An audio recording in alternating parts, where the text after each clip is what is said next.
Il-Prim Ministru Malti Robert Abela jinsab Brussell biex flimkien mal-mexxejja tal-bqija tal-Istati Membri tal-Unjoni Ewropea jattendi għal laqgħa speċjali tal-Kunsill Ewropew.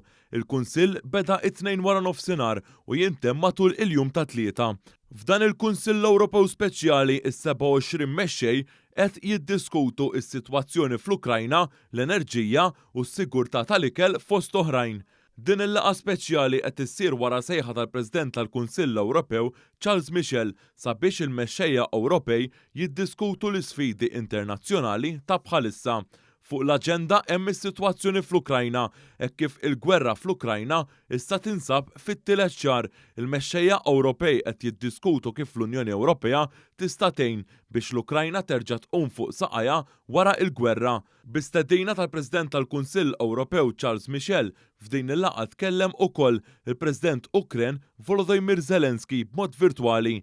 Intant fuq Twitter il-Prim Ministru Robert Abela saħaq fuq l-importanza li l-Unjoni Ewropea taħdem flimkien sabiex tiġġieled din il-kriżi internazzjonali.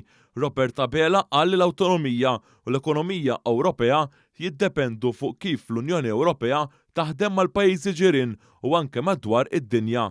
Fil-laqgħa l-mexxejja Ewropej qed jiddiskutu wkoll il-kriżi tal-enerġija hekk kif il-prezzijiet tal-enerġija għolgħu kullimkien madwar l-Ewropa.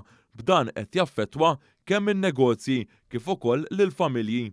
Il-mexxejja Ewropej qed jiddiskutu il-pjan tal-Unjoni Ewropea biex taqta' kull dipendenza fuq iż-żejt Russu u taqleb għal enerġija alternattiva fi pjan ta' 300 biljun euro magħruf bħala Repower EU.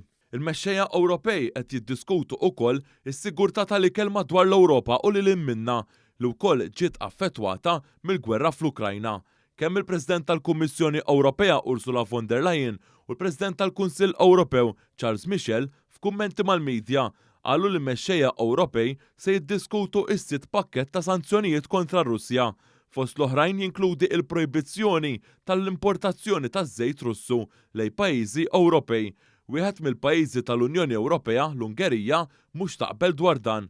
Il-President tal-Kunsill Ewropew Charles Michel qal li dan is-sitt pakkett se jkun fuq l-aġenda tal-Kunsill Ewropew Speċjali. The sixth package of sanctions is on the table for many weeks and it's important to decide. Time is now and I'm confident that we will be able to take a decision all together and to express again a united position on that important topic. It's not easy because there are different sensitivities, different concerns. We made progress the recent hours on that topic and I hope we'll be able to take a decision on that important question. Il-President tal-Kummissjoni Ewropea Ursula von der Leyen qalet li d-diskussjoni dwar dan il-pakkett ta' sanzjonijiet ilhom għaddejjin.